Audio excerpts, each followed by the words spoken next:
नमस्कार दोस्तों, आप सभी का इस ऑनलाइन डिजिटल प्लेटफॉर्म पर स्वागत है, अभिनंदन है। उम्मीद करता हूं कि आप सब बढ़िया होंगे और आपकी तैयारी बढ़िया चल रही होगी। राजस्थान का कोई भी एग्जाम उठा के देख लीजिएगा, इस टॉपिक से सवाल आता जरूर है भाई। ये ऐसा एक टॉपिक है जो कि बाकी सवाल आए या ना आए, लेकिन इस आंदोलन से टॉपिक से क्वेश्चन जरूर रिपीट होते हैं। इसलिए मैंने सोचा कि आज इस टॉपिक को पूरा एक वन शॉट यानी कि एक वीडियो के अंदर ही हमने इसको पूरा कवर करने की कोशिश करते हैं। और वीडियो के लास्ट तक आप जरूर बने रहिएगा, क्योंकि मैं इस वीडियो के लास्ट तक आपको इस आंदोलन से संबंधित जितने भी फैक्ट है, जितने भी क्वेश्चन बन सकते हैं, वो सारे बीच में बताता रहूंगा। कौन कौन से क्वेश्चन बन सकते हैं या फिर कौन कौन से क्वेश्चन हाल ही में आए हुए हैं या फिर विगत में आए हैं या फिर आने वाले एग्जाम में आ सकते हैं, उस पूरे की जानकारी देने वाला हूं इसी वीडियो में। इसलिए आप धैर्य बना के रखें और इस क्लास को पूरी तरीके से देखने के सहयोग भी बनाए रखें। स्टार्ट करते हैं। स्टार्ट करने से पहले मैं आपको फिर से बता देता हूं, राजस्थान का कोई भी एग्जाम, चाहे आप आरएस से लगाकर पटवारी, 4th ग्रेड, वीडियो, कोई सा भी एग्जाम दीजिएगा, इस टॉपिक से सवाल आने वाले हैं। इसलिए इस टॉपिक को आप बार बार पढ़ने की बजाय एक ही जगह एक ही टाइम में इसको पूरा का पूरा याद कर लें या फिर इसको कवर कर लें तो बहुत बढ़िया रहेगा। तो करते हैं स्टार्ट, ज्यादा समय खराब ना करते हुए आपका ये टॉपिक मैं स्टार्ट कर रहा हूं। देखिए, इसके अलावा मैं आपको पहले ये बात बता देता हूं, बिजोलिया किसान आंदोलन। और बिजोलिया वैसे भीलवाड़ा जिले के अंदर है, पड़ता है बिजोलिया, ठीक है ना। उस समय मेवाड़ रियासत का ये ए श्रेणी या फिर अ श्रेणी या फिर प्रथम श्रेणी का यह ठिकाना हुआ कर रहा था, ठीक है। लगातार बेगार और वहां पर लाटा कूदता बेकार ये परंपराएं है, वहां पर कर वगैरह लगान है, ये सब बढ़ते चले गए और इसी कारण किसानों को मजबूर होकर ये आंदोलन या फिर ये कदम उठाना पड़ा उनको, ठीक है। स्टार्ट करते हैं। अपन स्लाइड के साथ में लेंगे, स्लाइड का भी उपयोग लेंगे, लेकिन साथ साथ में मैं बीच बीच में साथ साथ में लिखूंगा भी, और तो कोई पॉइंट इंपॉर्टेंट होगा तो मैं साइड में लिख भी दूंगा, आप ध्यान रखिएगा। स्लाइड इसलिए बनाई गई है कि टाइम ज्यादा खराब भी ना हो और सब दिखने में भी बढ़िया दिखे ना। अब देखिए, सबसे इंपॉर्टेंट पहला ही पॉइंट यही है कि बिजोलिया कहां पर पड़ता है। तो ये बात कई बार पूछी गई है कि बिजोलिया कहां पर स्थित है या फिर बिजोलिया, तो आप ध्यान रखना बिजोलिया आपके भीलवाड़ा के अंदर है, ये पता होना चाहिए भाई, ठीक है ना। बिजोलिया भीलवाड़ा के अंदर है, बिजोलिया भीलवाड़ा जिला के अंदर है।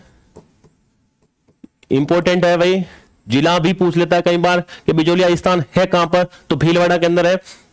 यह आंदोलन ऐसा एकमात्र आंदोलन है जो कि सबसे लंबी अवधि तक भी आंदोलन चला था। अब देख लीजिएगा, यहां देखिए 1897 से ये आंदोलन स्टार्ट होता है और 1941 तक ये आंदोलन चला था। 1897 से 1941 तक ये लगातार आंदोलन चला। इस हिसाब से देखा जाए तो ये भारत का क्या, राजस्थान का तो है ही है, लेकिन भारत में भी चलने वाला सबसे बड़ा आंदोलन है, ठीक है ना। लगभग इसे देखा जाए तो देखिए 44 साल तक ये लगातार चला भाई, 44 साल तक चलने वाला आंदोलन। और इस आंदोलन की एक बहुत बड़ी विशेषता यह रही है कि इसके अंदर कोई हिंसक घटना भी नहीं घटित हुई थी। हिंसक घटना या हिंसक झड़पें वगैरह ऐसा कुछ भी देखने को नहीं मिला। यह एक शांतिपूर्ण तरीके से होने वाला भारत का एक सुसंगठित एक आंदोलन माना जाता है। यहां पर आपको बता दें, यहां पर देखिए 84 प्रकार के जो कर हैं वो लगाए गए थे, कर या फिर लगान, ठीक है ना, ये लगाए गए थे भाई, ध्यान रखना। 84 प्रकार के लगान यहां पर लगाए गए थे। 84 प्रकार, बहुत सारी होती हुई एक जगह से 84 प्रकार की लगाने ली गई थी। अब देखिए, जो बिजोलिया है वो ठिकाना था भाई कहां का, मेवाड़ रियासत का। मैं बार बार बोल रहा हूं, ये मेवाड़ रियासत का प्रथम श्रेणी या फिर ए श्रेणी या फिर अ श्रेणी, ये तीनों एक ही है, कुछ भी आ जाए, लेकिन आपको ये बताना है कि मेवाड़ श्रेणी का प्रथम श्रेणी का ये ठिकाना था। लगभग ये देख लीजिएगा, टोटल 97 गांव पड़ते थे इसमें, किसमें, बिजोलिया के अंदर 97 गांव पड़ते थे। बिजोलिया ठिकाने के अंदर लगभग 97 गांव पड़ते थे। ठीक है, 97 गांव पड़ते थे। 84 प्रकार की कर यहां पर लगाए गए थे और इसी कारण किसानों ने तंग आकर लगातार वो परेशान हो चुके थे और इसी कारण उनको अंग्रेजों के खिलाफ यह आंदोलन छेड़ना पड़ा, या फिर सामंतों के खिलाफ या फिर जागीरदारों के खिलाफ यह आंदोलन करना पड़ा, यह कदम उठाना पड़ा। जो प्राचीन नाम है बिजोलिया का, उसको ऊपरमाल या फिर विजयावली, ये दोनों नाम मिलते हैं। तो अब आपको दोनों नाम ध्यान रखने हैं, एक तो ऊपरमाल और विजयावली, ये दोनों नाम किसके हैं? बिजोलिया के पुराने नाम है। ठीक है ना, पुराने नाम किसके हैं? तो ध्यान रखना, बिजोलिया के पुराने नाम।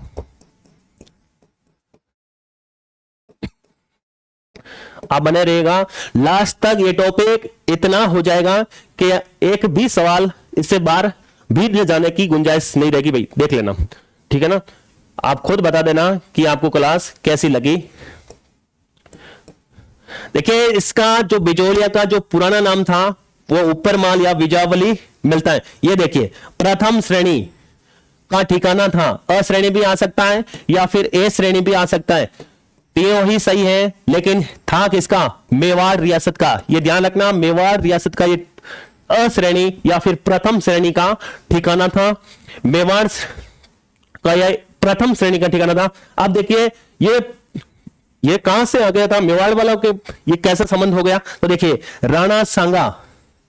राणा सांगा ने अशोक परमार, ये अशोक परमार जो कि जगनेर पहले भरतपुर में पड़ता था, लेकिन वर्तमान में उत्तर प्रदेश के अंदर पड़ता भाई, ये यूपी के अंदर है।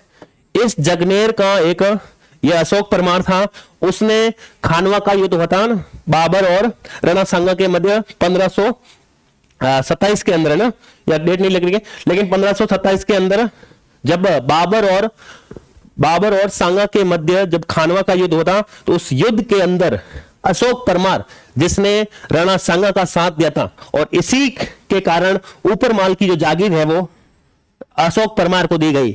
ठीक है, ऊपरमाल की जागीर अशोक परमार को दे दी गई थी। किस लिए दी? क्योंकि राणा सांगा का जो खानवा का युद्ध हुआ था ना, उस खानवा के युद्ध के अंदर अशोक परमार ने राणा सांगा का साथ दिया था बाबर के विरुद्ध, और इसी कारण प्रसन्न होकर राणा सांगा ने जो ये ऊपरमाल का जो ठिकाना था, ऊपरमाल की जो जागीर थी, वो अशोक परमार को दे दी थी।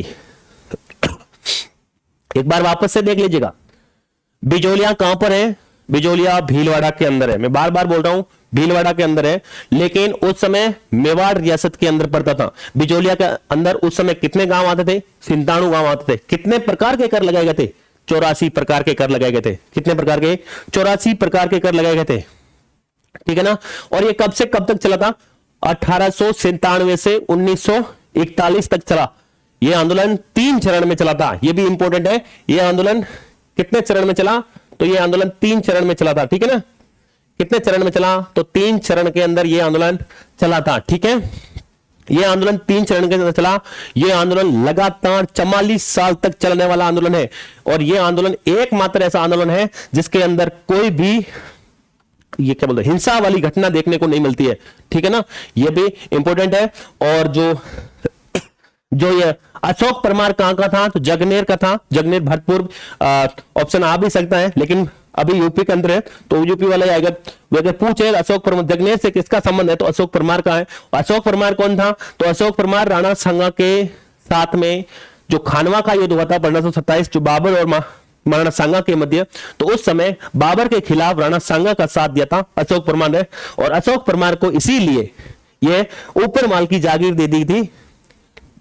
ऊपरमाल की जागीर राणा सांगा द्वारा उसको दे दी थी। ठीक है, यहां तक सबको क्लियर होना चाहिए। और बिजोलिया का जो प्राचीन नाम है वो ऊपरमाल भी मिलता है और विजयावली भी मिलता है, ये भी सबको पता होना चाहिए। 84 प्रकार के यहां पर कर लगाए गए थे।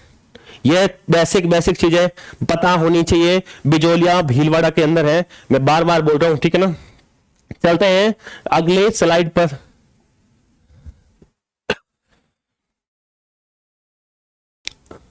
अब देखिए, अब वो कौन से वो कारण रहे वो कौन से वो कारण रहे जिसके कारण ये आंदोलन को करना ही पड़ा था किसानों को? तो वो ये कारण थे भाई, देख लीजिएगा वो कारण कौन से थे जिसके कारण अंग्रेजों को खिलाफ किसानों को ये कदम उठाना ही पड़ा। तो वो सबसे इंपॉर्टेंट बात तो यही है, 84 प्रकार के कर। कितने प्रकार के? 84 प्रकार के कर। अरे भाई 1 2 होता, 4 होता, 10 होता, 20 होता, लेकिन 84 प्रकार के कर अकेले बिजोलिया के अंदर लगाए गए थे, जिससे किसान बहुत परेशान हो गए थे। और अधिक भू राजस्व मतलब जमीन पर जो भू का राजस्व एकत्रित किया जाता था उसके ऊपर भी लगातार बढ़ोतरी हो रही थी और अधिक मात्रा में लिया जा रहा था। और एक ये चवरी नहीं है भैया, ये चवरी कर है। और ये एक चवरी कर लगा दिया था कि अगर कोई किसान अपनी पुत्री की शादी करता है, ठीक है, किसान अपनी पुत्री की शादी करता है तो उसके पैसे देने पड़ेंगे, और वो भी कितने? 5 रुपए। उस समय 5 रुपए, आज के हिसाब से देखा जाए उस समय तो 5 रुपए बहुत ज्यादा थे, ठीक है ना, तो ये देने होंगे। और ये जो चवरी कर है वो किसने लगाया था? तो ये आपके लगाया था करसन सिंह ने, और ये 1903 के अंदर लगाया था। तो चवरी कर किसने लगाया? करसन सिंह ने लगाया था। कब लगाया? 1903 के अंदर लगाया था। क्या था? लड़की की शादी पर कितने पैसे देने होते थे? 5 रुपए देने होते थे, चवरी कर। आप इसको आगे वाला शब्द लेके भी आप याद कर सकते हैं, जैसे चक, ये चक, ठीक है, जैसे च से हमें चवरी हो गया, क से कृष्ण सिंह हो गया, ठीक है। अगला एक कर और लगाया, तलवार बंधाई कर, और यह लगाया गया 1906 में, ठीक है, यह लगाया गया 1906 में। और यह कब? पृथ्वी सिंह की समय, पृथ्वी सिंह जब समय जागीरदार थे या फिर सामंत थे, उनके समय पर तलवार बंदी। जब नया राजा या फिर नया जागीरदार, नया सामंत बनता था तो उसके बनने पर यह तलवार कर लिया जाता था, ठीक है ना, ये तलवार कर लिया जाता था। अब इसका भी आप इसका शॉर्ट फॉर्म निकाल सकते हो, आप इसको त आगे वाला ले लीजिए और प ले लीजिएगा, तप।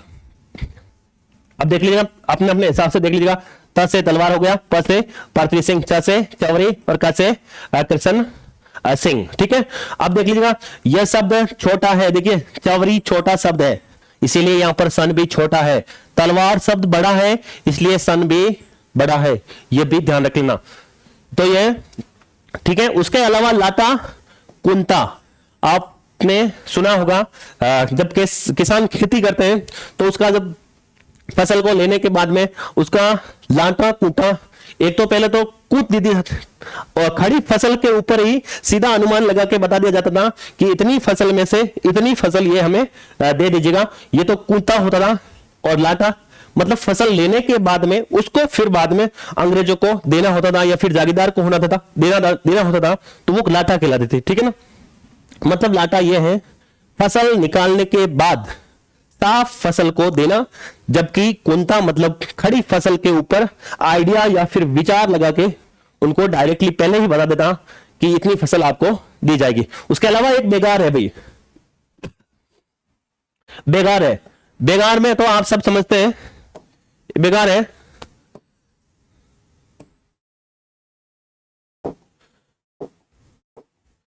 बेगार में आप सब समझते होंगे ना मतलब मजदूरी ना देना और दिन भर कार्य करवाना, मतलब आपके घर पर दिन भर किसी को कार्य करवाना और शाम के समय जब मजदूरी मांगे तो मजदूरी ना देना, वो एक तरह से बेगारी हुई ना भाई, है ना। मतलब किसी को भी फ्री में फोकट में काम करवाना, उसको किसी भी तरीके का कोई वेतन या मजदूरी उपलब्ध ना करवाना बेगारी या फिर बेगार कहलाता था।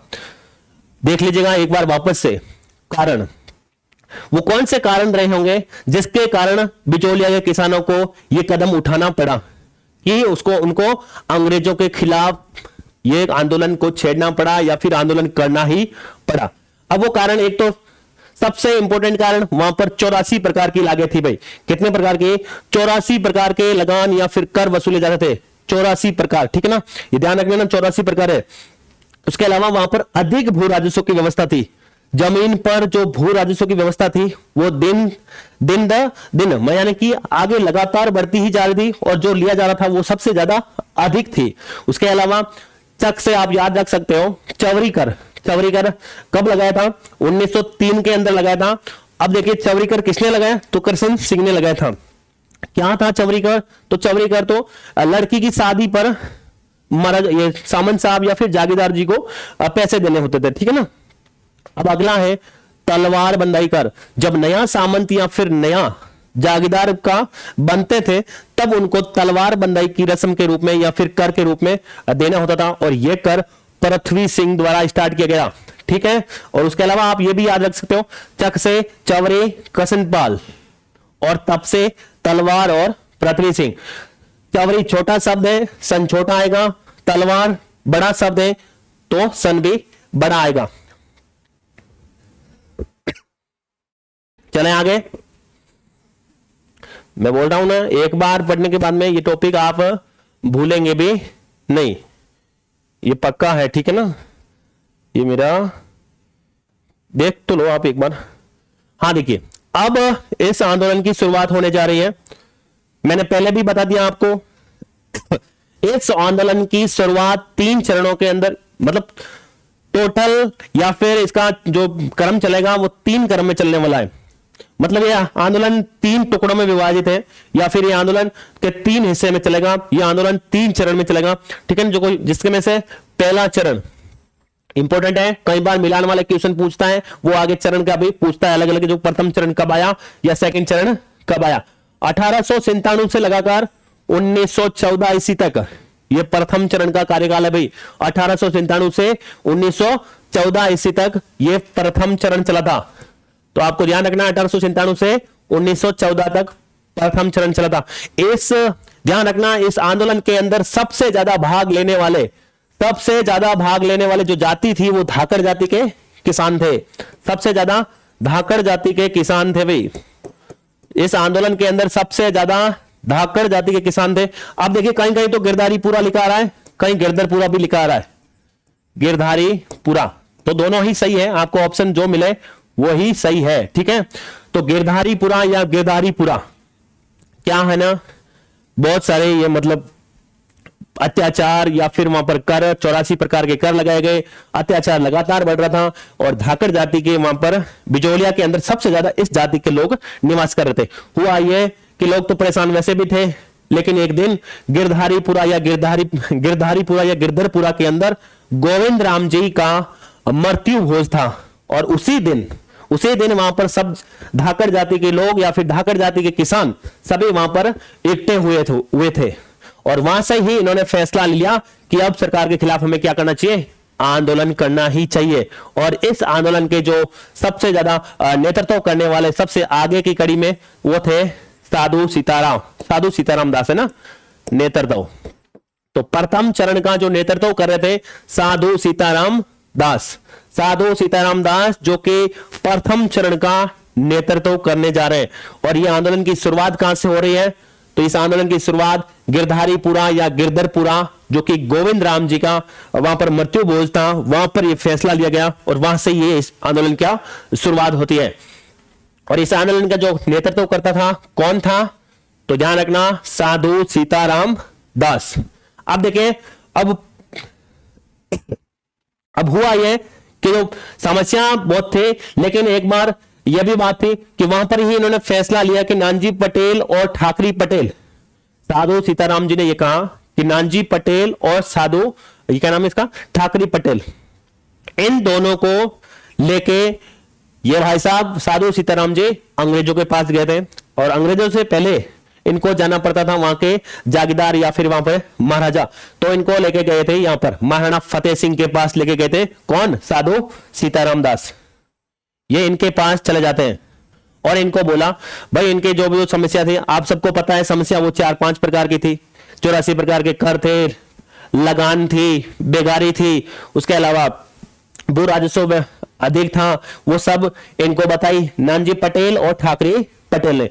इनके पास कौन लेके गया, साधु सीताराम दास। कहां से स्टार्ट हुआ था, यहां पर ये फैसला लिया था या इस जगह पर, और इस जगह पर फैसला लिया कि मैं नानजी पटेल और ठाकरे पटेल को यहां पर महाराजा फतेह सिंह के पास लेके जाऊंगा और ये मामला बैठा देंगे और ये हम कुछ न कुछ इसका हल निकाल ही लेंगे। लेकिन अब देख लीजिएगा, फतेह सिंह जी ने भी बहुत अच्छा काम कर लिया कि उन्होंने हामिद हामिद नाम का एक व्यक्ति था जिसको जांच अधिकारी बना दिया और जांच करवानी स्टार्ट किया। इन दोनों को भरोसा दिलाया गया कि भाई हम आपके लिए जांच बैठाते हैं और ये जांच करेंगे हामिद जी।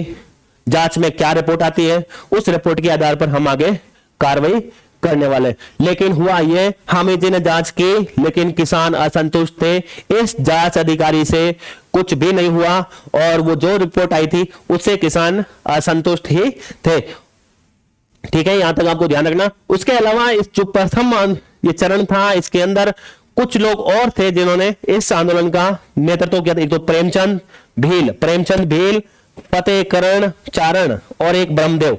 इन तीनों का भी नाम आपको ध्यान होना चाहिए। इन तीनों व्यक्तियों ने भी इस आंदोलन का प्रथम चरण के अंदर नेतृत्व किया था। ठीक है ना, तो अब तक पहला चरण हो चुका है, सबको याद होना चाहिए।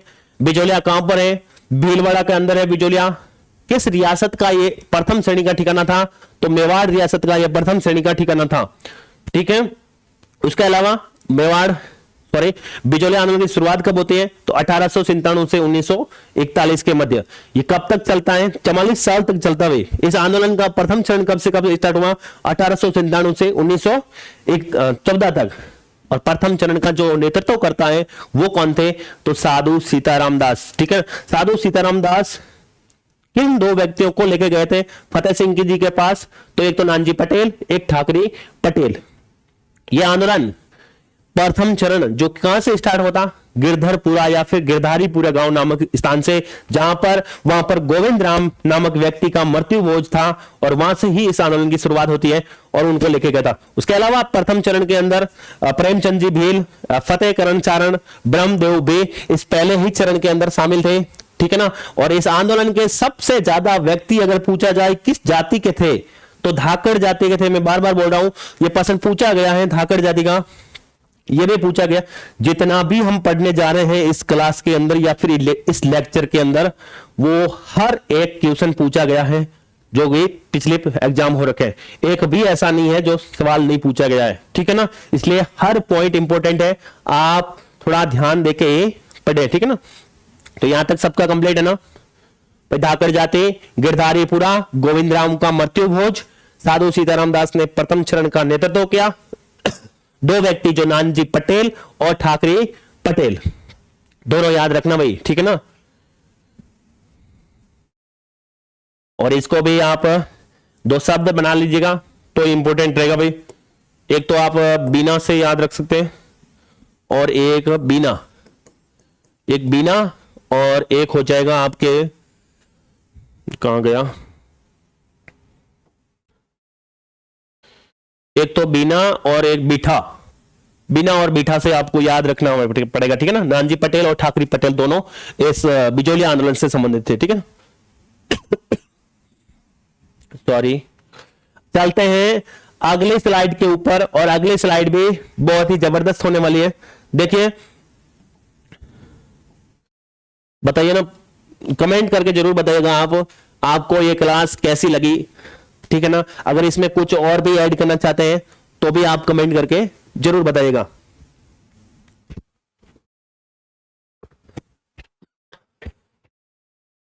देखिए, दूसरा चरण स्टार्ट हो गया है। अब दूसरा चरण, प्रथम चरण आपको ध्यान रखना है, हम वही पढ़ रहे हैं एग्जाम की दृष्टि से जो इंपोर्टेंट है, न कहानी बना रहे हैं ज्यादा और ना ही ज्यादा इधर उधर भटकने की कोशिश कर रहे हैं।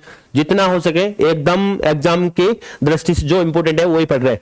अब देखिए, 1914 तक तो वो काम चला था। अब यह 1916 से 1923 तक, हालांकि वो कहीं कहीं डेट में 1915 भी मिलता है और कहीं 1914 भी मिलता है। ठीक है ना, 15 भी सही है अगर ऑप्शन के हिसाब से आप देख लेना। ठीक है ना, क्योंकि ऑप्शन होगा उसी हिसाब से आंसर होने वाला है।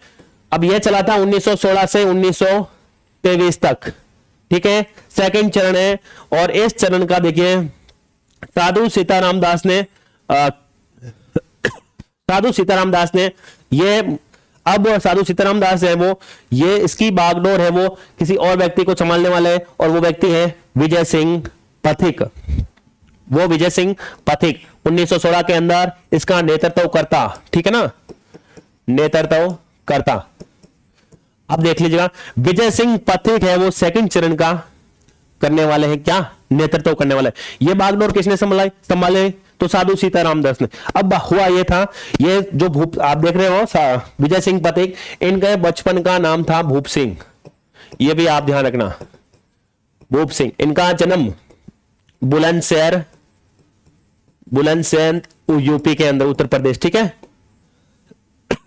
उसके अलावा ये रास बिहारी बोस की टीम में शामिल थे भाई, रास बिहारी बोस के टीम में ये शामिल थे। और रास बिहारी बोस ने ही इनको कहां भेजा था, गोपाल सिंह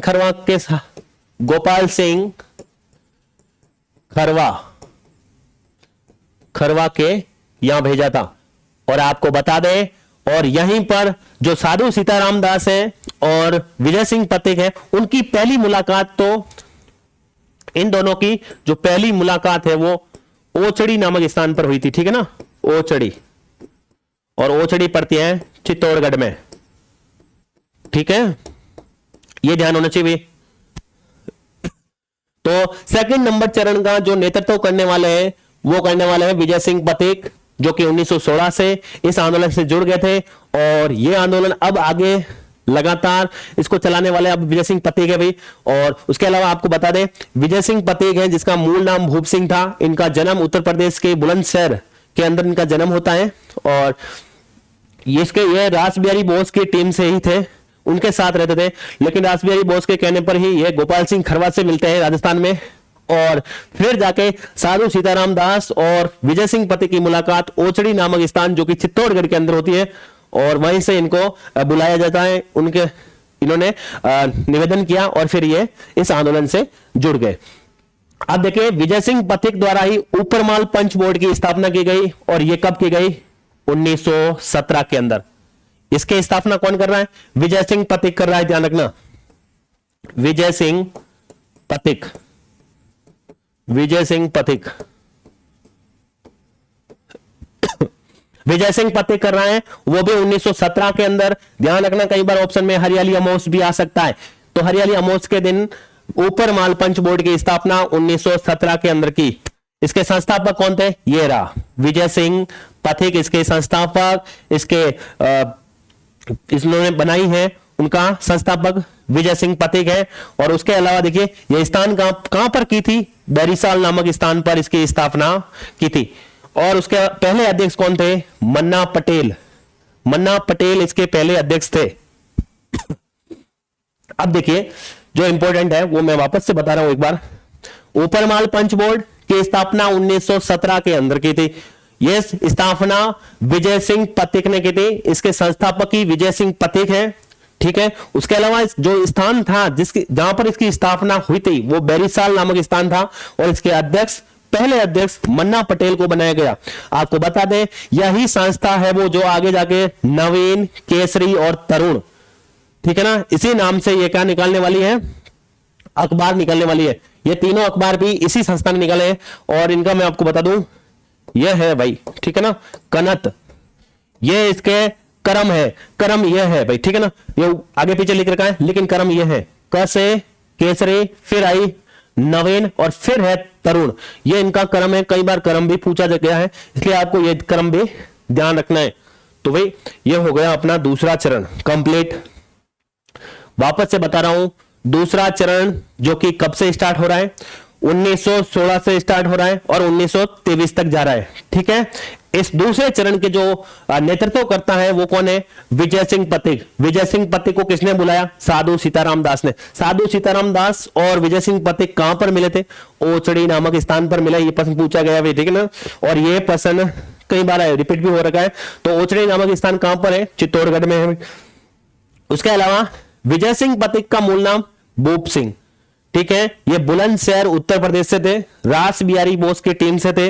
रास बिहारी बोस के कहने पर ये गोपाल सिंह खरवा से मिलते हैं और फिर गोपाल सिंह खरवा से मिले तब इनकी भी जान पहचान थी साधु सीताराम दास की। इन्हीं के कहने पर ये दोनों मिल गए और फिर इन्होंने आग्रह किया कि आप आइए और इस बिजोलिया किसान आंदोलन की बागडोर आप संभालिए, तो फिर ये आ गए, ठीक है। और विजय सिंह पथिक का काम यह है तो कि मतलब इनका जो उपलब्धि है वो सबसे महत्वपूर्ण उपलब्धि ऊपर माल पंच बोर्ड की स्थापना, जो कि हरियाली अमावस 1917 में करते ही है और जो कि बैरीसाल नामक स्थान पर यह स्थापना होती है। इसके पहले अध्यक्ष मन्ना पटेल को बनाया जाता है उसके अलावा ये ऊपरमाल पंच बोर्ड है ना, इसी के द्वारा नवीन, तरुण और केसरी तीनों अखबार भी इसी के द्वारा निकाले गए कालांतर में, ठीक है ना। तो यहां तक आपको सबको क्लियर होना चाहिए, सबको क्लियर है ना। मैं बाद में आपको एक बार पूरा पढ़ने के बाद में पूरा का पूरा रिवीजन और कर लेंगे, ठीक है। चलें आगे। अब देखिए कुछ और बातें हैं जो कि विजय सिंह पथिक वगैरह के बारे में ना। तो देखिए विजय सिंह पथिक ने ही ऊपरमाल सेवा समिति की भी स्थापना की थी, यह भी आपको पता होना चाहिए। यह भी कई बार एग्जाम में पूछा गया है कि ऊपरमाल सेवा समिति की स्थापना किसने की, तो इसने की। और इसी समिति ने उक्का नामक, ध्यान रखना यह प्रश्न भी पूछा गया भाई, उक्का नामक जो पर्चा है वो किसने निकाला था, यह इसी ने निकाला था। ऊपरमाल सेवा समिति ने ही उक्का नामक पर्चा भी निकाला था। अब देखिएगा विजय सिंह पथिक, माणिक्यलाल वर्मा भी इस आंदोलन से जुड़ जाते हैं, ठीक है। अब बात यहां है कि इससे पहले जो 1920 का जो कांग्रेस अधिवेशन हुआ था, उससे पहले एक और अधिवेशन हुआ था 1919 के अंदर, और यह हुआ था अमृतसर के अंदर, अमृतसर, और ये कहां पर है, पंजाब के अंदर है। 1919 के अंदर अमृतसर के अंदर एक कांग्रेस का अधिवेशन होता है, और वहां पर बाल गंगाधर तिलक द्वारा इस बिजोलिया किसान आंदोलन का प्रस्ताव रखा जाता है, लेकिन महात्मा गांधी द्वारा वहां पर असहमति नहीं दी गई, है ना। इन्होंने महात्मा गांधी द्वारा विरोध किया गया, फिर यह बिल पास नहीं हो सका, प्रस्ताव पास नहीं हो सका। लेकिन फिर बाद में हुआ ऐसा कि अगले ही साल 1920 के अंदर कांग्रेस का नागपुर अधिवेशन होता है, नागपुर अधिवेशन होता है भाई, ये नागपुर महाराष्ट्र वाला, ठीक है ना। 1920 ईस्वी के अंदर कांग्रेस का नागपुर अधिवेशन होता है, और इसके अंदर दोबारा से प्रस्ताव रखा जाता है। और अब की बार यह प्रस्ताव हालांकि नैतिक रूप से महात्मा गांधी द्वारा इनको मतलब स्वीकृति दे दी गई थी। तो ये यहां पर पहली बार स्वीकृति दे दी गई थी, नैतिक रूप से यह प्रस्ताव पारित हुआ था। इसके अलावा दूसरे चरण में देख लीजिएगा, एक तो कालू जी, एक गोकुल जी और एक नंदलाल जी, ये तीन व्यक्ति ऐसे हैं जो कि दूसरे चरण के अंदर इन्होंने भाग लिया था, या फिर आप कह सकते हैं कि दूसरे चरण का नेतृत्व जो विजय सिंह जी पथिक साहब कर रहे थे, उनके साथ में ये कालू जी, गोकुल जी और नंदलाल जी, तीन व्यक्ति ये और भी थे। तो ये भी आपको पता होना चाहिए, क्योंकि अक्सर सवाल ये पूछता है, तीन तो नाम यहां से उठाएगा, एक नाम वहां से उठाएगा और पूछेगा प्रथम चरण या फिर द्वितीय चरण के अंदर इनमें से कौन सा नहीं है। इसका मतलब आपको जितने भी हैं वो सबके अलग अलग हिसाब से, अलग अलग चरण के हिसाब से याद होना जरूरी है, ठीक है ना। प्रश्न कुछ भी बना सकता है, लेकिन अपने तो सब तरीके से एकदम तैयार रहना है, कैसा भी प्रश्न आ जाए लेकिन गलत नहीं होना चाहिए। अब देखिए जब यह आंदोलन हो गया तो फिर आपके दूसरा चरण चल ही रहा था, और अब दूसरा चरण चलता चलता आगे गए तो सरकार ने यह आंदोलन को कि भाई अब रुक जाए तो अच्छी बात है, इसके लिए उन्होंने बहुत कोशिश की लेकिन रुका नहीं। तो फिर अंग्रेजों और किसानों के मध्य ये दो जांच, अंग्रेजों ने कहा भाई, अंग्रेजों ने किसानों से बात की कि हम दो जांच आयोग बैठाते हैं। एक पहला, हालांकि ये पहले बैठा, दोनों साथ में नहीं बैठे थे, ठीक है, ये भी ध्यान रख लेना। देखिए बिंदुलाल भट्टाचार्य कई बार पूछा गया, यह 1919 के अंदर यह जांच आयोग बैठाया गया। किसानों को यह भरोसा दिलाया गया कि आपके ये बिंदुलाल भट्टाचार्य जो भी जांच करेंगे, इसके अंदर जो भी स्थितियां सामने आएगी उसके हिसाब से हम आगे की कार्रवाई करने वाले। अब देखिए बिंदुलाल भट्टाचार्य आयोग बना, कब बना, 1919 में बना। यह किसकी जांच के लिए बना था, तो ध्यान रख लेना, बिजोलिया किसान आंदोलन है, ठीक है ना। आगे और भी आंदोलन बहुत सारे हैं, उसके भी अलग अलग से जांच आयोग बनने वाले हैं। आपको तो यह पता होना चाहिए, बिजोलिया के लिए बिंदुलाल भट्टाचार्य और राज सिंह बेदला आयोग, ये दोनों के दोनों याद होने चाहिए। ये तो बना 1919 में और ये बना था 1920 के अंदर। 1919 के अंदर बिंदुलाल भट्टाचार्य आयोग, जबकि राज सिंह बेदला आयोग बना 1920 के अंदर, ठीक है। अब देखिए इसके अंदर ये देखिए बिंदुलाल जो भट्टाचार्य है, ये भट्टाचार्य है, अट्टाचार्य नहीं है, ठीक है ना, ये भट्टाचार्य है जो कि इसके अध्यक्ष थे, ठीक है, ये अध्यक्ष थे और ये दोनों इसके सदस्य थे। अभी ये भी सदस्य है और ये भी सदस्य है। तो आपको तीनों नाम याद होने चाहिए। बिंदुलाल भट्टाचार्य जो कि इसके क्या थे, अध्यक्ष थे। अमर सिंह और अफजल अली, अमर सिंह और अफजल अली इसके क्या थे, 2 सदस्य थे भाई। अब 2 सदस्य थे, ये आयोग बना, इस आयोग से किसान पूरी तरह से संतुष्ट नहीं हुए थे और नहीं थे, ठीक है। इसलिए सरकार ने कहा भाई अब ठीक है, उस आंदोलन के अंदर आपको जो मैंने जांच आयोग बनाया है उसके अंदर अगर आपको सहयोग संतुष्ट नहीं है, कोई दिक्कत नहीं है, हम दूसरा एक और आयोग बनाएंगे। और अब बनाया है राज सिंह बेदला आयोग जो कि 1920 के अंदर बना। ये राज सिंह बेदला आयोग जो कि 1920 के अंदर बना। ये देखिए राज सिंह बेदला जो कि इसके अध्यक्ष थे, ठीक है, ये अध्यक्ष थे। ये दोनों सदस्य थे, एक तो तगत सिंह और एक है रमाकांत मालवीय, ठीक है। ये तो 2 सदस्य थे और ये थे अध्यक्ष, तो 2 आयोग बने। यह भी बना, इसने भी अपनी रिपोर्ट दी, लेकिन किसान पूरी तरह इससे भी संतुष्ट नहीं हुए, तो दोनों के दोनों आयोग बने, लेकिन किसान अभी भी संतुष्ट नहीं हुए। लगातार वो मांग कर रहे थे कि हमारे वो कर वगैरह हटाए जाए, हमारे जितने भी वो लगान है या भू राजस्व को जो दरें बढ़ा रखी है वो हटाए जाए, चवरी कर हटाए जाए या फिर तलवार बंदी कर हटाई जाए। लगातार वो उस पर मांगों पर अड़े हुए थे। इन दोनों आयोगों से वो संतुष्ट नहीं हुए थे, तो ठीक है ना। तो आपको ध्यान रखना है 2 आयोग, एक तो बिंदुलाल भट्टाचार्य, एक है भैया अपने राज सिंह बेदला आयोग। दोनों में 2-2 सदस्य हैं, ऊपर वाले में अमर सिंह अफजल। अब देखिए एक को एक स्कीम और है, यह आयोग 1919 के अंदर बना था भाई, तो इस हिसाब से देखा जाए ये 1919 में बना, ये 1920 में बना, ठीक है। ये पहले आयोग बना, ये तो पक्का है ना कि ये तो पहले बना, तो पहला बना तो देखिए बिंदुलाल तो आपको याद हो ही जाएगा, बिंदुलाल भट्टाचार्य के इसके अध्यक्ष है। लेकिन यहां पर देखिए, यहां पर भी आ रहा है और यहां पे आ रहा है। अब हमेशा पहले आता है, इसका मतलब ये दोनों इसमें आने वाले हैं, पहले वाले में जिसकी स्थापना पहले हुई उसी के अंदर जो अ से स्टार्ट हो रहे दोनों व्यक्ति पहले वाले में सेट हो जाएंगे, ठीक है ना।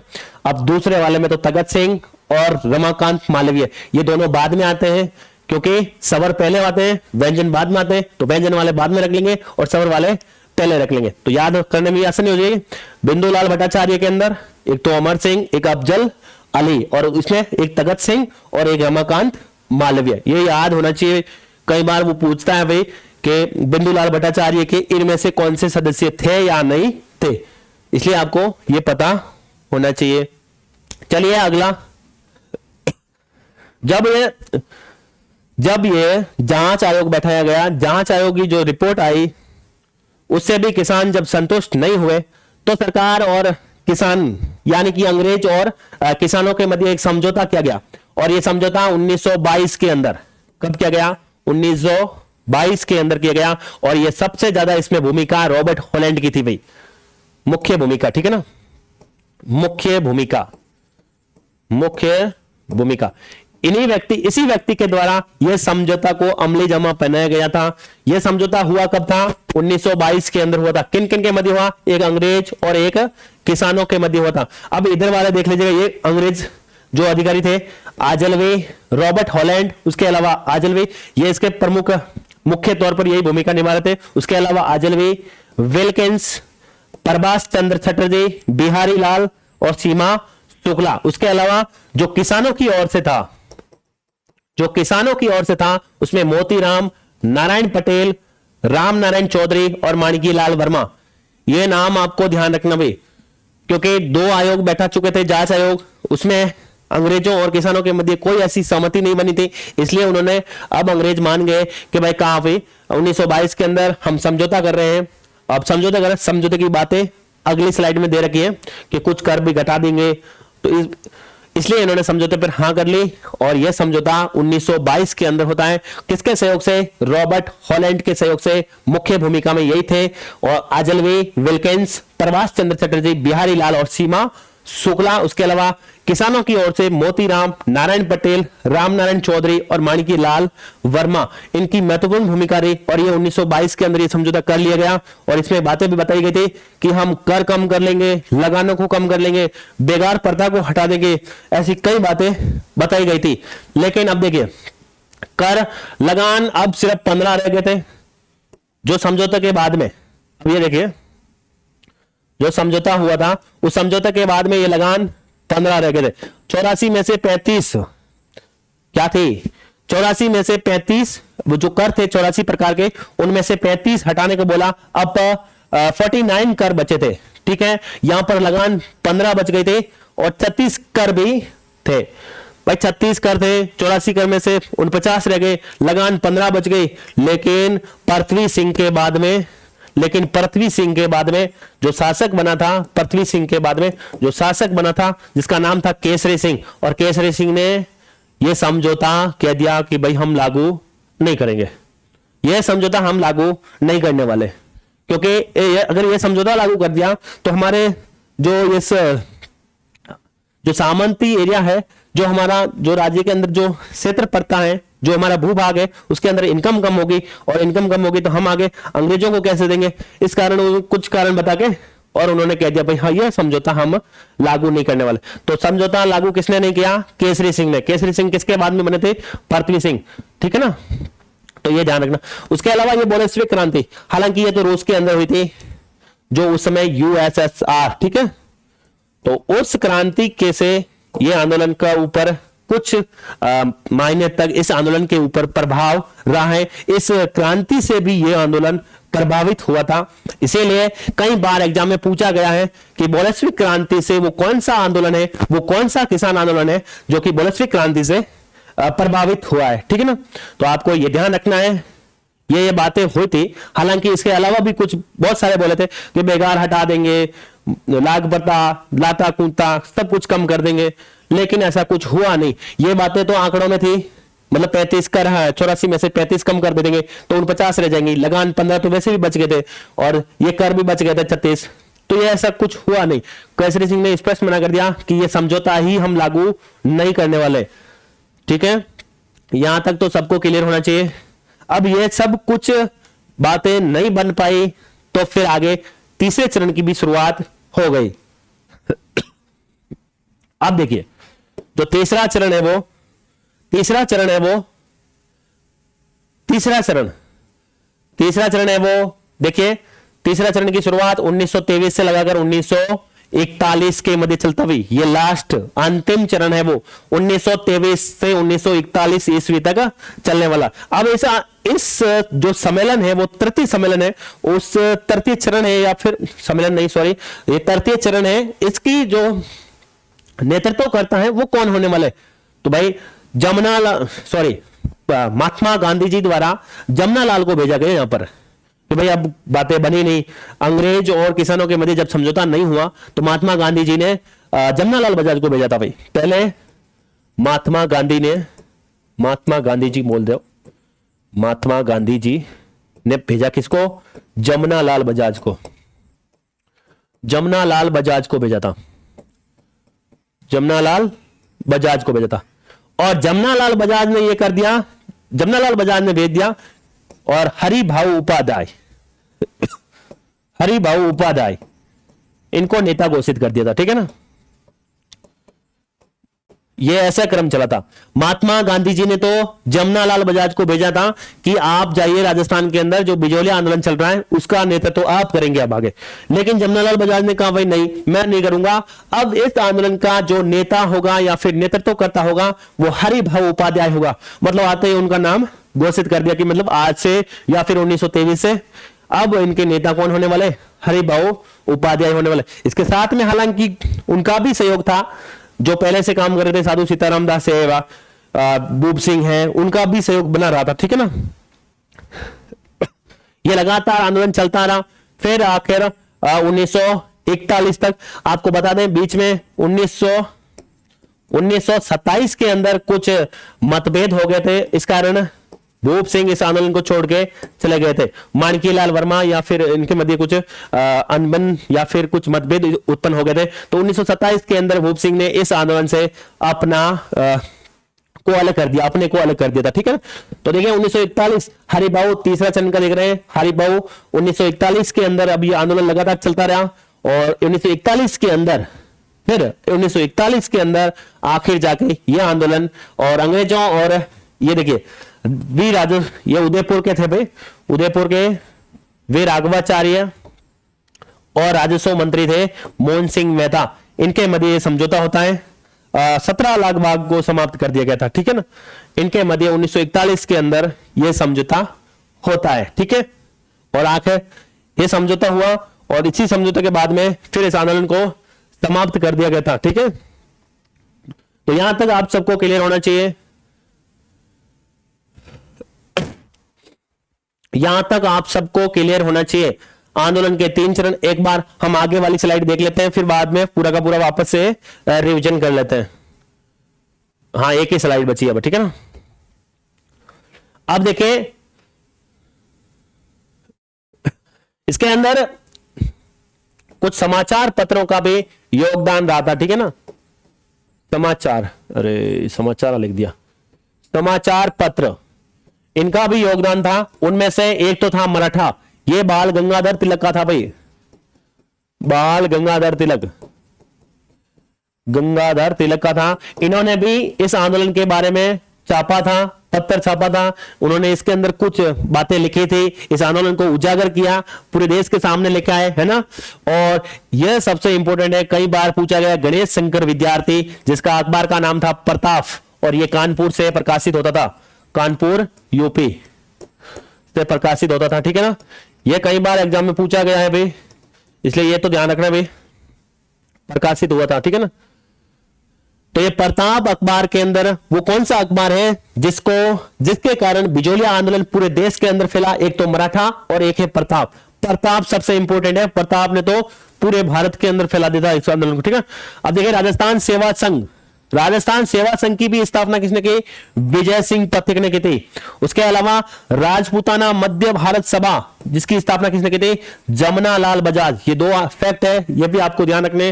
राजपूताना मध्य भारत सभा की स्थापना जमना लाल बजाज ने करते हैं, और राजस्थान सेवा संघ की स्थापना विजय सिंह पथिक। राजस्थान सेवा संघ की स्थापना भी विजय सिंह। ऊपर माल पंच बोर्ड की स्थापना विजय सिंह। ऊपर माल सेवा समिति की स्थापना विजय सिंह। इसके अंदर इस आंदोलन से 2 महिलाएं भी जुड़ी हुई थी, 2 महिलाएं जुड़ी हुई थी, एक तो अंजना देवी और एक थी रमा देवी। ये 2 महिलाएं हैं जो कि इस बिजोलिया आंदोलन से जुड़ी हुई थी। अगर महिलाओं का क्रम पूछे, अगर महिलाओं के नाम पूछे, बिजोलिया आंदोलन से कौन संबंधित थे, तो ध्यान रखना अंजना देवी और एक रमा देवी। यह था आज का बिजोलिया आंदोलन, कंप्लीट हो गया भाई। लेकिन अभी एक बार रिवीजन जरूर कर लेते हैं पूरा का पूरा, क्योंकि रिवीजन के बगैर कुछ भी याद नहीं होने वाला, ठीक है ना। तो हम देख लेते हैं फटाफट रिवीजन, आप देखते रहिए स्लाइड के अंदर। देखिए बिजोलिया किसान आंदोलन, सबसे पहले बिजोलिया कहां पर है, तो बिजोलिया भीलवाड़ा के अंदर है, ठीक है। बिजोलिया मेवाड़ का ए श्रेणी का ठिकाना था भाई, मेवाड़ का प्रथम श्रेणी का ठिकाना था बिजोलिया। कब से कब तक चला ये, 1897 से लगाकर 1941 के मध्य यह आंदोलन चला था। लगातार यह आंदोलन 44 साल तक चला था। यह आंदोलन 3 चरण के अंदर चला था। कितने चरण, 3 चरण, 3 चरण के अंदर यह आंदोलन चला था। पहला चरण जो कि 1897 से लगाकर 1915 या 1914 दोनों सही है, ठीक है। अगर आपको जो भी ऑप्शन के अंदर मिलेगी डेट, उसके हिसाब से आप देख लेना। सॉरी। और फिर अगला चरण, सेकंड नंबर चरण 1916 से लगाकर 1923 तक, और 1923 से लगाकर 1941 तक, ये 3 चरण थे। पहले चरण का नेतृत्व कौन कर रहा था, पहले चरण का साधु सीताराम दास कर रहे थे। दूसरे चरण का कौन कर रहा था, साधु सीताराम दास के कहने पर ही विजय सिंह पथिक दूसरे चरण का नेतृत्व करता बने थे, ठीक है ना। और तीसरे का हरिभाई उपाध्याय। हरिभाई उपाध्याय को किसने भेजा था भाई, महात्मा गांधी जी ने भेजा था जमनालाल बजाज को, कि भाई आप राजस्थान जाइए और बिजोलिया किसान आंदोलन का नेतृत्व संभालिए।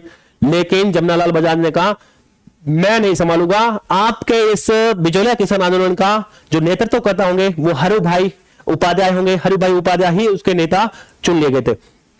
उसके अलावा इस आंदोलन जो बिजोलिया पड़ता है, उस बिजोलिया के अंदर टोटल 97 गांव थे।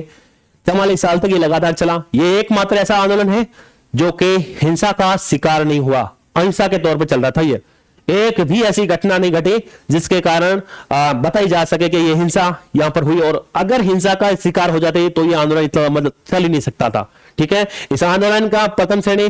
और उसके अलावा मैं आपको बता दूं, जो अशोक परमार है ना, राणा संगा का युद्ध के अंदर, जब खानवा का युद्ध हुआ था 1527 के अंदर बाबर और राणा संगा के मध्य, उस युद्ध के अंदर जगनेर का निवासी अशोक परमार ने रणसंगा का साथ दिया था।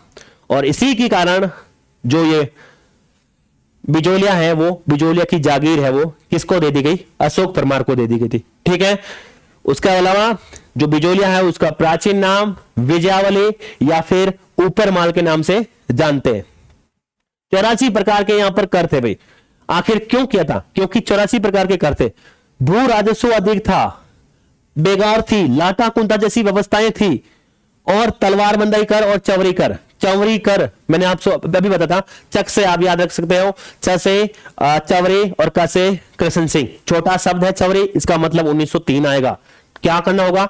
लड़के की शादी होती है तो 5 रुपए आपको देना ही होगा। तलवार बंदाई कर, तलवार बड़ा शब्द है, इसका मतलब सन भी बड़ा आएगा। आप तब से याद रख सकते हो, त से तलवार और प से पृथ्वी सिंह। ठीक है, और ऐसे याद रह जाएगा। और बड़ा शब्द है तो 1906 के अंदर नया सामंत बनता था जिसका राज्याभिषेक हुआ, उस समय भी उनको कर देना पड़ता था। ये कुछ महत्वपूर्ण कारण रहे हैं इस आंदोलन के करने के। ठीक है ना। उसके अलावा प्रथम चरण, सबसे ज्यादा इस आंदोलन के अंदर किस जाति के लोग थे? धाकड़ जाति के लोग थे भाई।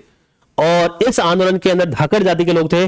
गोविंद राम के घर पर जब मृत्यु भोज की घटना मृत्यु भोज का कार्यक्रम चल रहा था, और उसी दिन साधु सीताराम दास और वहां के लोगों ने यह फैसला लिया कि नानजी पटेल और ठाकरे पटेल को मैं कल या फिर अगले ही कुछ दिनों के अंदर फतेह सिंह के पास लेके जाऊंगा और इनकी समस्याएं बताऊंगा।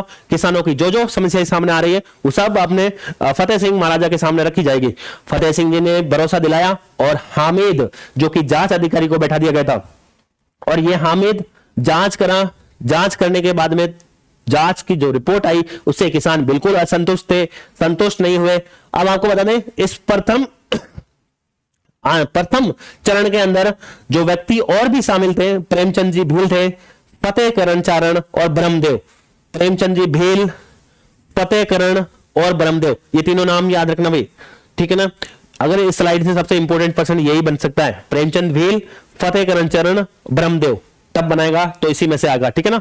तो ये नाम तीनों याद होने चाहिए, प्रेमचंद भील, फतेहकरण चारण और एक क्या नाम था? ब्रह्मदेव। अब है दूसरा चरण। दूसरा चरण की शुरुआत आप सबको पता है 1916 से 1923 के मध्य साधु सीताराम दास ने इसका नेतृत्व किया था। फिर बाद में इन्हीं के कहने पर विजय सिंह पथिक साहब आ गए थे। 1916 में ऊपरमाल पंच बोर्ड की स्थापना विजय सिंह पथिक द्वारा की गई।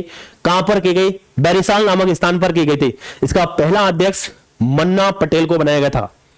और इसे ऊपरमाल पंच बोर्ड बाद में जाके, और ये सभी संस्थाएं जैसे राजस्थान सेवा संघ है उसने भी, और इन्हीं सबके सहयोग से ये 3 अखबार भी निकले थे, क्योंकि इन्हीं की संस्था ये भी इन्हीं की है, और आगे एक और आ रही है ऊपरमाल सेवा समिति, वही इन्हीं की है, और एक राजस्थान सेवा संघ वो भी इनका ही है। और इन तीनों के सहयोग से ये निकल रहा है नवीन, केसरी, तरुण। इनका क्रम है वो कनत के नाम से आपको पहले भी मैं बता दिया है। केसरी, न से नवीन और त से तरुण। तरुण सबसे बाद में आएगा और केसरी सबसे पहले आएगा। ये हो गया। ये ऊपरमाल सेवा समिति की स्थापना भी विजय सिंह पथिक ही करते हैं। इसने ऊपरमाल सेवा समिति ने उक्का नामक एक पर्चा निकाला था, यह आपको बात ध्यान रखनी है। और 1920 के अंदर नागपुर अधिवेशन के अंदर बिजोलिया किसान आंदोलन को प्रस्ताव पारित हो गया था। उससे पहले भी बाल गंगाधर तिलक द्वारा अमृतसर के अंदर 1919 के अंदर जब कांग्रेस का अधिवेशन हुआ था वहां पर रखा था प्रस्ताव, लेकिन गांधी जी द्वारा विरोध किया गया, वहां पर प्रस्ताव ये पास नहीं हो सका। इसके अंदर कालू जी, गोकुल जी, नंदलाल जी, ये 3 व्यक्ति ऐसे थे जो कि सेकंड चरण के अंदर इन्होंने भाग लिया। कालू जी, गोकुल जी और नंदलाल जी। और 2 जांच आयोग बैठा है, एक तो बिंदुलाल भट्टाचार्य जो कि 1919 के अंदर बैठा, और एक बैठा था राज सिंह बेदला आयोग 1920 के अंदर। बिंदुलाल भट्टाचार्य के अंदर दो सदस्य थे। दोनों को मैंने बताया स्वर हमेशा पहले आते हैं और व्यंजन बाद में आते हैं। इस हिसाब से देखा जाए अमर सिंह, अफजल अली दोनों पहले आ जाएंगे। बिंदुलाल जी इसके अध्यक्ष थे, राज सिंह बेदला इसके अध्यक्ष थे, तखत सिंह और रमाकांत मालवीय। इनाम आपको एज इट इज याद होने चाहिए। ठीक है ना। 1922 में अंग्रेजों और किसानों के मध्य रॉबर्ट हॉलैंड के सहयोग से यह समझौता होता है, लेकिन इस समझौते के अंदर भी किसानों और अंग्रेजों के मध्य ज्यादा देर तक ये चला नहीं। और आपको बता दें जो अगले शासक बने केसरी सिंह ने इस समझौते को लागू ही नहीं किया। ठीक है ना, क्योंकि ये जितने भी कर वगैरह थे उनको हटाने से उन्होंने साफ मना कर दिया कि मैं इसको लागू नहीं करने वाला हूं। और बोल्शेविक क्रांति का भी इस पर प्रभाव देखा तीसरा चरण जो कि 1923 से 1941 के मध्य चला था, और इस का जो नेतृत्व करता था वो हरिभाऊ उपाध्याय थे, क्योंकि हरिभाऊ उपाध्याय, हालांकि महात्मा गांधी जी द्वारा तो जमनालाल बजाज को भेजा गया था, लेकिन जमनालाल बजाज ने हरिभाऊ उपाध्याय को ही इनका नेता या फिर इसका नेतृत्व करता चुना था। 1941 के अंदर उदयपुर के वी राघवाचार्य और राजस्व मंत्री मोहन सिंह मेहता के मध्य समझौता होता है। लगभग 17 प्रकार की करों को वापस से हटा दिया गया था। 2 समाचार पत्र, मराठा और गणेश शंकर का प्रताप, इन दोनों के अंदर लेख छपे थे, लेकिन सबसे ज्यादा प्रताप ने बिजोलिया कृष्ण आनंद को पूरे भारत के अंदर फैलाया था। ठीक है, उसके अलावा राजस्थान सेवा संघ, विजय सिंह पथिक, राजपूताना मध्य भारत सभा जो जमनालाल बजाज, और 2 महिलाओं के भी इसमें बहुत बड़ा ये रोल रहा है, अंजना देवी और रमा देवी। यह था बिजोलिया आंदोलन। मैंने एक ही वीडियो के अंदर काफी कुछ समेटने की कोशिश की है। आप जरूर कमेंट करके जरूर बताइएगा कि आपको ये वीडियो कैसा लगा, और आगे भी हमारा ऐसे वीडियो आते रहेंगे। नेक्स्ट वीडियो में मिलते हैं इसके, तब तक के लिए बहुत बहुत धन्यवाद।